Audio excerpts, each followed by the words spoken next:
প্রত্যেকটা ঘন কালো রাতের পর যেমন একটা সুন্দর সকাল আসে, ঠিক তেমনই প্রত্যেকটা সুন্দর সকাল আমাদের মনে আরও নতুন নতুন স্বপ্ন, আরও নতুন নতুন আশার সঞ্চার করে, আরও নতুন নতুন ইচ্ছেও জাগায়। তবে সবার যে সব ইচ্ছেগুলো পূরণ হয় তার কিন্তু কোনো কথা নেই। আসলে সমস্তটাই আমাদের কর্মফল, আর ঈশ্বরের আশীর্বাদ ছাড়া কোনো কিছুই সম্ভব হয় না। যাই হোক, অনেক গল্প, অনেক কথা হবে তোমাদের সঙ্গে। তার আগে আমার সোনা বড় হয়ে গেছে। মাসির বাড়ির গাছ থেকে তোলা বেগুনগুলো সে নিজেই কিন্তু বাটির মধ্যে ভরে নিয়েছে, আর বেগুনগুলো নিয়ে সোজা হাঁটা দিয়েছে। এ পর্যায়ে দাঁড়া বাবা দাঁড়া, একটু ভিডিও করি বলতে বলতেই সে কিন্তু ঘুরে দাঁড়িয়েছে। দেখো কত বেগুন তুলেছে আমার সোনা, আর এগুলোকে এখন নিয়ে কোথায় চাপে জানো? দেখো, তার আগে একটা বেগুন কিন্তু পড়েও গেছে, সেটাকে আবার মাটি থেকে তুলেছে। প্রচুর দুষ্টুমি করে আমার ছেলে, তবে তার মাঝে কিছুটা সময় অন্তত শান্ত থাকে, বাদ বাকি সময়টা ওর অস্থিরতা চলতেই থাকে। দেখো, বেগুনগুলো নিয়ে আমার সোনা চলে এসেছে ওর দিদানের কাছে, দিদানকে বেগুনগুলো দিতে। তবে আজকে তো আর ওই বেগুনগুলো রান্না হবে না। আজকে এই দেখো আমাদের মাটির উনুনে রান্না কিন্তু চেপেই গেছে। বেগুন ভাজা হচ্ছে, ডাল সম্বারা দিল, আর এদিকে গাজর আলু ভাজা হবে। আর ওই দেখো কত কুল দেখেছো, তারাও দেখাচ্ছি। তার আগে দেখো, আলু গাজর ভাজার সাথে হবে হচ্ছে টমেটোর চাটনি। আর এই যে কুলগুলো, এগুলো হচ্ছে পাশের বাড়ি থেকে কুড়িয়ে আনা কুল। আগে ছোটোবেলায় কত কুল কুড়ানোর নেশা ছিল, কোথায় না কোথায় চলে গেছি কুলের নেশায় জানো। তবে সেই নেশাটা এখন আর নেই। আসলে বয়স বাড়ার সাথে সাথে আমাদের অনেক আশা আকাঙ্ক্ষা বলবো না, অনেক হুজুগ বাতিক সমস্ত কিছুই কমতে থাকে। ঘড়ির কাঁটায় বাজছে 9:30। দেখো, আমাদের বাড়ির পাশে আম গাছে এতটা পরিমাণ মুকুল বেরিয়েছে, মানে কি বলবো, পাতা আর দেখা যাচ্ছে না, শুধু আমের মুকুলই দেখা যাচ্ছে। ওই বাড়িটায় কী করতাম, আগে একটা হিমসাগরের গাছ ছিল, ভীষণ মোটা জানো না। তাই যখন ঝড় হতো আমরা তখন আম কুড়োতে যেতাম। যেদিন চলে যায় সেই দিন আর কখনো ফিরে আসে না গো, শুধু স্মৃতি হয়েই রয়ে যায়। চলো ভিডিওর এই পর্যায়ে একটা কথা বলি, যেটা কিন্তু না বললেই নয়। গত দুদিন কিন্তু বলতে ভুলেই গেছি। আমার যে সমস্ত বন্ধুরা প্রথম থেকেই আমার সাথে আছো, পাশে আছো, তোমাদেরকে অসংখ্য ধন্যবাদ জানাচ্ছি। আর আমার যে সমস্ত নতুন বন্ধুরা আজকে আমার ভিডিওটি প্রথম দেখছো, যদি কোনো কারণে আমার এই ছোট্ট ভিডিওটি তোমাদের ভালো লেগে থাকে তাহলে অবশ্যই করে একটা লাইক করো, কমেন্ট করো। আর তোমরা চাইলে আমার এই ছোট্ট পরিবারের একজন মিষ্টি সদস্য হয়ে আমার পাশে থেকে যেও। একটা জায়গায় গেছিলাম, সেটারই রাস্তার কিছু ভিডিও তোমাদের সঙ্গে শেয়ার করেছি। তবে কোথায় গেছি, কেন গেছি, সেটা অবশ্যই আগামী দিনই তোমাদের সঙ্গে শেয়ার করব। কাজকর্ম অর্ধেক সম্পূর্ণ করে, মানে অর্ধসম্পন্ন কাজ করে গেছি, আবার তাড়াহুড়ো করে এসে বাদবাকি কাজটা কিন্তু। আর বেশিরভাগ ভিডিওগুলো এখন বাবার বাড়ি থেকেই পোস্ট করা হচ্ছে, তাতে করে কিন্তু আমার ভিউজটাও কমে গেছে, আর রিচ সমস্ত কিছুই কমে গেছে আর কি। তবে তা বলে আমার একটুও দুঃখ নেই। কেন কি বলো তো, আবার যখন শ্বশুরবাড়ি যাব তখন হয়তো ঠাকুরের আশীর্বাদে আর তোমাদের ভালোবাসায় চ্যানেলটা আবারও ফিরবে।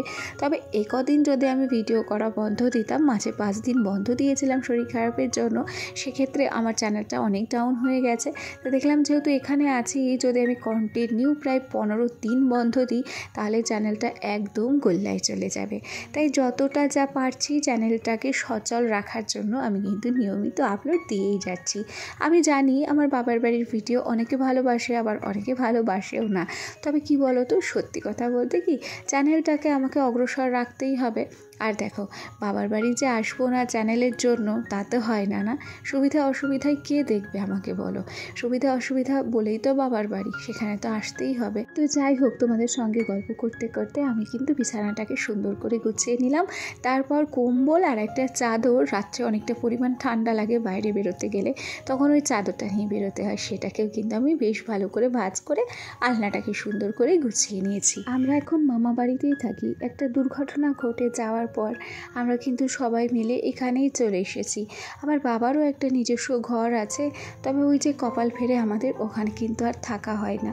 তাই এই ঘরটাকেই এখন নিজেদের বলে মনে করে সব সময় তাকে কিন্তু ছিমছাম ফিটফাট করে যত্ন করে রাখার চেষ্টা করি আর কি। তোমরা অনেকেই জানো যে আমার মামা ছিল, একটা রাত্রের মধ্যে, মাত্র কয়েক ঘন্টার মধ্যে ভালো মানুষটা পৃথিবী ছেড়ে চলে গেছে। এই ঘরটা সে অনেক কষ্ট করে, অনেক শখ করে করেছিল, তবে ঘরটায় সে একটা দিনও বাস করতে পারেনি। আমরা টিনের ঘরেই থাকতাম।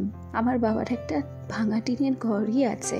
তবে আমরা কখনো চাইনি যে এইভাবে আমরা মামা বাড়ি চলে আসব, এইভাবে মামা আমাদের কাছ থেকে চলে যাবে আর তার ঘরটাকে আমাদেরকে এইভাবেই দেখভাল করে রাখতে হবে।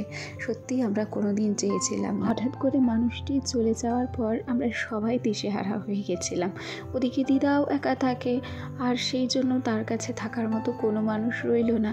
তাই অগত্যা কিন্তু আমার মাকে এ বাড়িতেই চলে আসতে হয়েছিল। তো যাকে চলো, আস্তে আস্তে আমরা কিন্তু সেই শোকটা কাটিয়ে উঠেছি। এখন দেখো, তাকে কিন্তু আমাদের সব সময় মনে পড়ে। তবে প্রথম যে ব্যথাটা লাগতো সেই ব্যথাটা অনেকটাই কমে এসেছে। এখনও তার কথা আমাদের মনে পড়ে, তার সমস্ত কিছুই রয়েছে, তার ঘরেই রয়েছি। সুতরাং সেই মানুষটাকে যে আমরা ভুলে যাব তা কিন্তু নয়। এই যে ছোট্ট মিনি শোকেসটা দেখো, এটাও কিন্তু আমার মামারই শোকেস ছিল, আর সেটাকেও কিন্তু আমরা পরম যত্নে পরিষ্কার পরিচ্ছন্ন করে রাখার চেষ্টা করি, যাতে করে তার সমস্ত স্মৃতি আমরা যেন আগলে রাখতে পারি। যাই হোক, গল্পে গল্পে অনেক কথাই বলে ফেললাম, আর সেই সময় না প্রায় গলাটা আটকেই আসছিল। আর এই পর্যায়ে তোমাদের সঙ্গে অনেক গল্প করতে করতেই শোকেসটাকেও কিন্তু আমি হালকা করে ডাস্টিং করে নিচ্ছি।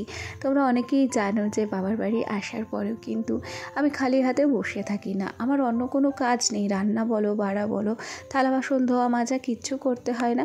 শুধুমাত্র এই ঘরটাকে পরিপাটি করে রাখা, যত্ন করে রাখা, সেটাই হচ্ছে আমার প্রধান কাজ। আর তার উপরে বড় কথা হচ্ছে, এই ঘরটাতে আমিই থাকি, আর যতদিন থাকি ততদিন কিন্তু এই ঘরটাকে আমি সব সময় গুছিয়ে গেছে পরিপাটি রাখারই চেষ্টা করি। বাদবাকি সময় যখন বোন আসে তখন সে পরিষ্কার রাখে। এই পর্যায়ে রাস্তায় অনেক বাজনার আওয়াজ হচ্ছিল, সবাই দৌড়ে দৌড়ে যাচ্ছে, তাদের পেছন পেছন আমিও ছুট লাগালাম। তারপর এসে দেখি যে বাড়ি থেকে কিছু মিনিটের দূরে এক জায়গায় রোকাকালীর পুজো হচ্ছে। মহা উল্লাসে, মহা আনন্দে দেখো সবাই মিলে ঠাকুর নিতে এসেছে। ছেলেরা ধুতি গেঞ্জি পরেছে, সাথে গামছা, আর প্রত্যেকটা মহিলা কিন্তু লাল পাড় শাড়ি পরেছে। খুব সুন্দর লাগলো এই দৃশ্যটা, তাই তোমাদের সঙ্গে শেয়ার করলাম। আর ভিডিওটি চলো এখানেই শেষ করছি। টাটা সবাইকে।